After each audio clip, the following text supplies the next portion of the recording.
அஸ்ஸலாமு அலைக்கும் வரஹ்மத்துல்லாஹி பரகாத்துஹு பிஸ்மில்லாஹிர் ரஹ்மானிர் ரஹீம். அன்பான சகோதர சகோதரிகளே, எல்லாம் வல்ல அல்லாஹ்வின் நல்லடியார்களே, இன்று நாம் காண இருக்கும் தலைப்பு பிரார்த்தனை செய்வோம். வலியுறுத்தி கேட்க வேண்டும். இறைவனிடம் பிரார்த்தனை செய்யும் போது நீ விரும்பினால் தா, இல்லை என்றால் தர வேண்டாம் என்பது போன்று கேட்கக்கூடாது. மாறாக இதை நீ தந்துதான் ஆக வேண்டும், உன்னால் தான் தர முடியும், வேறு யாராலும் தர முடியாது என்று வலியுறுத்தி கேட்க வேண்டும். நீங்கள் பிரார்த்தித்தால் வலியுறுத்தி கேளுங்கள். அல்லாஹ்வே, நீ பிரார்த்தித்தால் எனக்கு வழங்கு என்று சொல்ல வேண்டாம். வலியுறுத்தி கேட்பது இறைவனை நிர்பந்திக்காது. ஏனெனில் அவனை நிர்பந்திப்பவர் யாருமில்லை என்று நபி அவர்கள் கூறினார்கள். அறிவிப்பவர் அனஸ் ரலியல்லாஹு அன்ஹு. நூல் புகாரி 6338. பாவமானதை கேட்கக்கூடாது.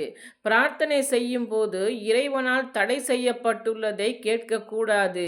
உதாரணமாக, ஒருவன் திருடப் போகும் போது, இறைவா, நான் திருடப் போகிறேன், எனக்கு நிறைவாக பொருட்களை கிடைக்கச் செய் என்பது போல் பிரார்த்திக்க கூடாது. நபி ஸல்லல்லாஹு அலைஹி வஸல்லம் அவர்கள் கூறினார்கள், நான் பிரார்த்தித்தேன், ஆனால் என் பிரார்த்தனை ஏற்கப்படவில்லை என்று மனிதன் கூறுகிறான். உறவை துண்டிக்கும் விஷயத்திலும் பாவமானவற்றிலும் பிரார்த்தனை செய்தால் அது அந்த அடியாருக்கு பதிலளிக்கப்படாது. அறிவிப்பவர் அபூ ஹுரைரா ரலியல்லாஹு அன்ஹு. நூல் புகாரி 6340. அவசரப்படக்கூடாது. பிரார்த்தனை செய்யும் போது அவசரப்படக்கூடாது. பலமுறை திரும்ப திரும்ப கேட்க வேண்டும். ஓரிரு முறை மட்டும் கேட்டுவிட்டு, நான் பிரார்த்தித்தேன், எனக்கு கிடைக்கவில்லை என்று கூறி பிரார்த்திப்பதையே விட்டுவிடக்கூடாது.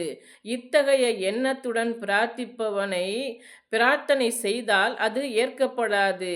நான் பிரார்த்தித்தேன், ஆனால் என் பிரார்த்தனை ஏற்கப்படவில்லை என்று கூறி நீங்கள் அவசரப்படாத வரையில் உங்கள் பிரார்த்தனை ஏற்கப்படும் என்று நபி ஸல்லல்லாஹு அலைஹி வஸல்லம் அவர்கள் கூறினார்கள். அறிவிப்பவர் அபூ ஹுரைரா ரலியல்லாஹு அன்ஹு. நூல் புகாரி 6340.